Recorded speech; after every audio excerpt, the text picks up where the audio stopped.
विपक्षी दलों की इस बैठक पर विश्लेषण के लिए हमारे साथ जुड़ रहे हैं वरिष्ठ पत्रकार सुनील पांडे। सुनील पांडे, आपका स्वागत है। सुनील जी, सबसे पहले तो ये जो बैठक हुई है विपक्षी पार्टियों की, इसे आप किस रूप में देखते हैं? क्या यह सफल रही है? और ये जो बैठक है विपक्षी पार्टियों की, हम कई बार देखते हैं आम चुनाव के पहले तीसरा मोर्चा हो या दूसरे रूप में हम बैठकें देखते हैं विपक्षी पार्टियों के, उससे कितना अलग है इस बार? देखिए, जहां तक बैठक का सवाल है, अपने लक्ष्य को लेकर, प्राथमिक लक्ष्य की यदि आप बात करें तो बैठक सफल रही है। लेकिन आप यदि नतीजे की बात करेंगे तो बेनतीजा रहा है। मतलब जिस नतीजे की यदि आप कल्पना कर रहे होंगे या ये पार्टियां कल्पना कर रही होगी, मेरी निजी राय में इन लोगों के पास भी कोई इतनी जल्दीबाजी नहीं थी कि हम लोग नतीजा इस बैठक से निकाल लेंगे। तो ये बैठक भी बेनतीजा रही। हाँ, इसके लिए अगले बैठक की तारीख तय हो गई है, जो संभावित है 10 या 12 जुलाई शिमला में इनकी दूसरी बैठक होगी।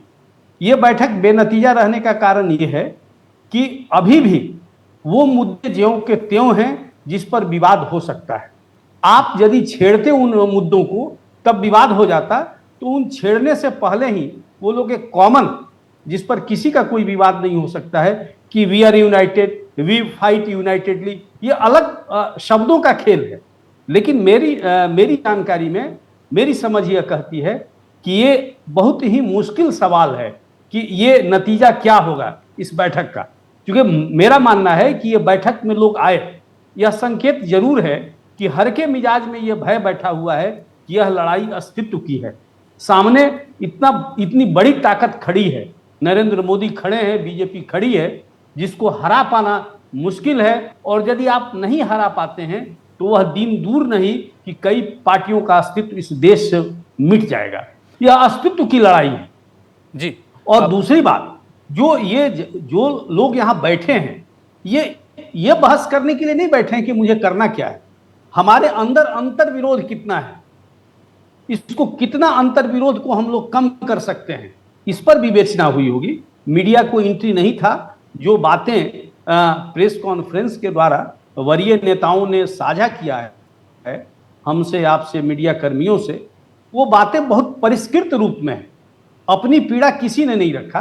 आप इस बात को समझ सकते हैं कि यदि आप उस समीक्षा बैठक के बाद होने वाले पत्रकार वार्ता में वो नहीं दिखा, इसका मतलब, जो मैं बार बार कह रहा हूं, पहले भी इस बात को कई चैनलों पर मैंने रखा है कि आप इस पूरे खेल को भंडोल कर सकती, क्योंकि जो केजरीवाल हैं वो उनकी महत्वाकांक्षा बहुत ज्यादा है। दूसरी बात कि कांग्रेस के जमीन पर ही उनकी राजनीतिक उर्वरता बनी है, जिसका फसल वो काट रहे हैं।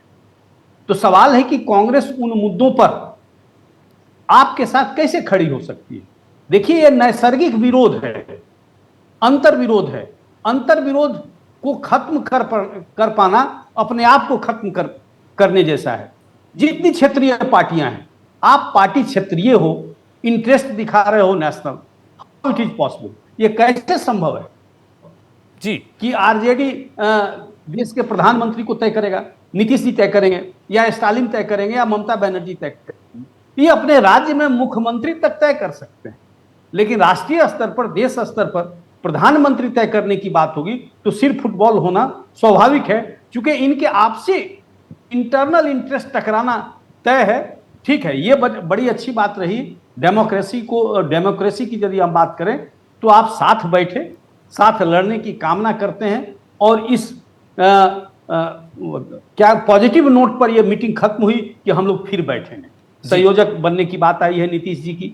तो अब आगे आप तब तक वेट करें कि कल क्या आप कहने जा रही है, या आज दिल्ली पहुंच के आपकी टीम क्या कहती है, या कल से क्या खेल शुरू होता है, इस पर्दे के पीछे क्या खेल हो रहा है, इसके लिए 1-2 दिन आपको प्रतीक्षा करनी पड़ेगी। जी, थोड़ा इंतजार करना पड़ेगा। लेकिन आपने जो सवाल किए हैं उस पर कोई बात करना क्यों नहीं चाहता है? आखिर आपने कहा कि कई ऐसे मुद्दे हैं जिस पर विपक्षी दल बात नहीं करना चाहते हैं, जिससे वो बिखर जाएंगे।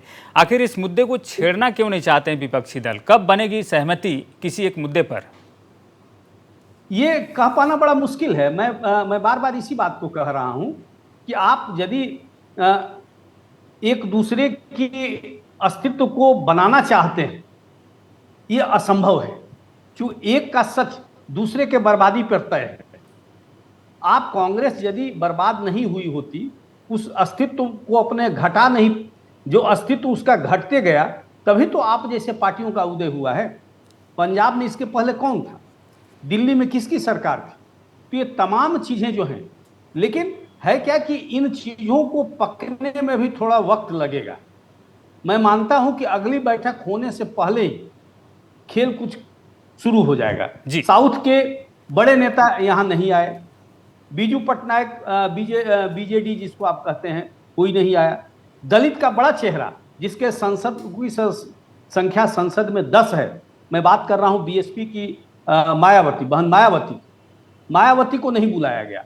आप दलित कल्याण की बात करते हैं, दलित हित की बात करते हैं, और दलित की सबसे बड़ी पार्टी जिसका सबसे ज्यादा प्रतिनिधित्व है लोकसभा में, आप उसको नहीं बुलाते हैं। तो किस मंशा से आप एक दूसरे से एकजुट होना चाहते हैं? क्या बीएसपी को माइनस करके आप दलित चिंतक और दलित कल्याण की बात कर सकते हैं? क्या दलितों के विषय में क्या आप मैसेज देना चाहते हैं? आप जिसके संसद सदस्य कई सवाल खड़े, कई सवाल हैं जी सुनील जी, ऐसे कई सवाल हैं जिनका उत्तर विपक्ष को या तो देना पड़ेगा, या तो विपक्ष में आने वाले दिनों में सहमति बनती नहीं दिख रही है। फिलहाल इस विश्लेषण के लिए आपका बहुत बहुत धन्यवाद।